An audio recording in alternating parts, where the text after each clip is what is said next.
Hello guys, my Burning Kid here coming to you again. How's everybody doing out there? Welcome back to section 15 of my fantasy fights. And I hope you guys enjoy this one, because this is the first time I'm using one character, but the other you should already know about. But I'm really jonesing for this character a lot because I do love the character. And I'm putting the likes of Batwing from DC Comics versus the Green Goblin. So Batwing versus the Green Goblin. Once again, like I said, Batwing, love the character, first time using it. So let's kick it off with Batwing, especially for all those people who don't know who this character is. Okay, first of all, Batwing, his real name is David Zavibi. I hope I'm saying his last name right. I can't. Basically, David grew up as a child soldier in the fictional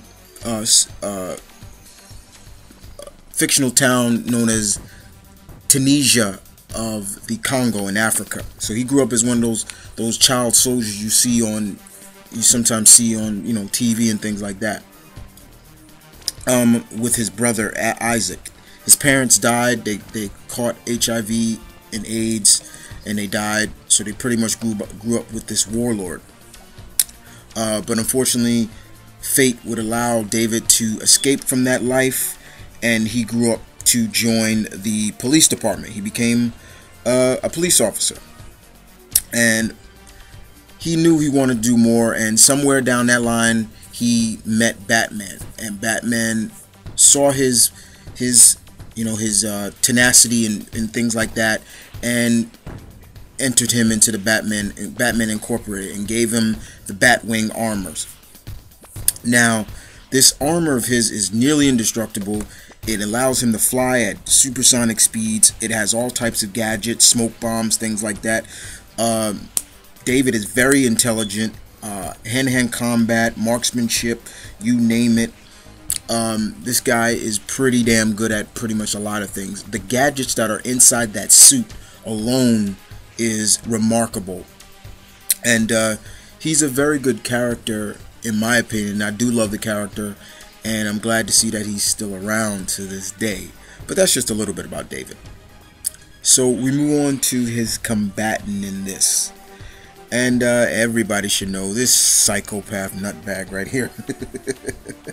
Yeah, Norman Osborn, the Green Goblin. Probably one of the most recognizable Spider-Man rogues villains ever.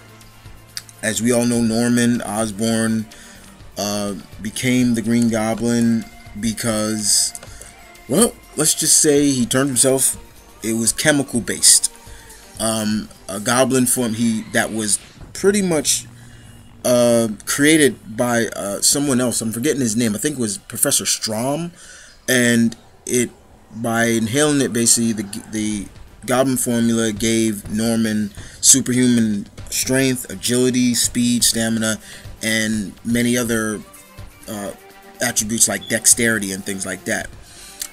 It also increases it enhances his already genius as well, making him pretty much a bona fide genius.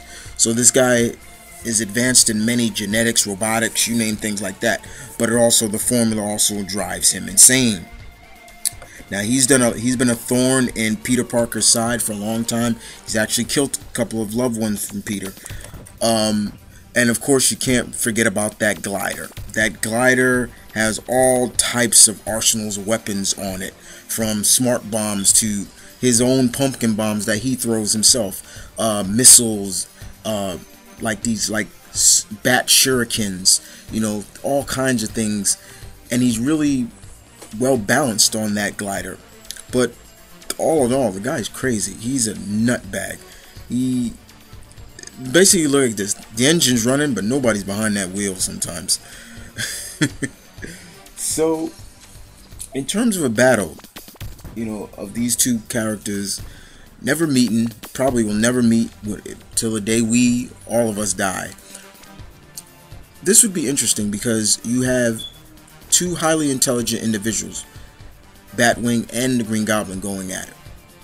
Now, I can see this battle being a very good aerial battle, but I also, and even though the glider gives, Norman a lot of, maneuverability, but I have to give it to David, the Batwing. He has more maneuverability in the Batsuit than anything.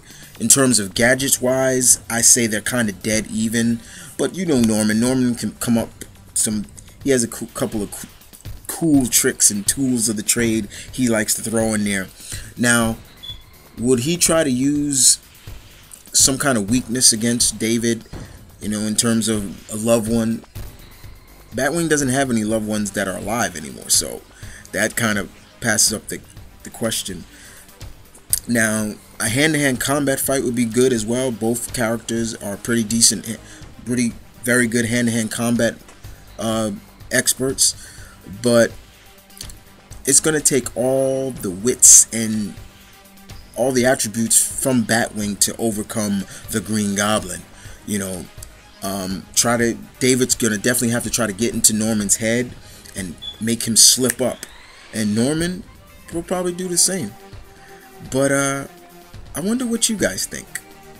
Batwing or Norman Osborn the Green Goblin?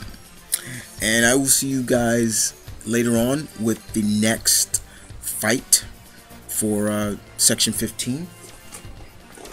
And if you don't mind, that next fight will be, I actually did the fight wrong.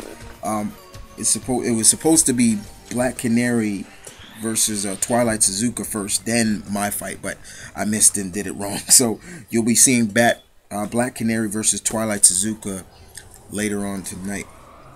Alright, and other than that, you guys, I'll see you guys later with the next fight. And you guys know the slogan: battle on, people.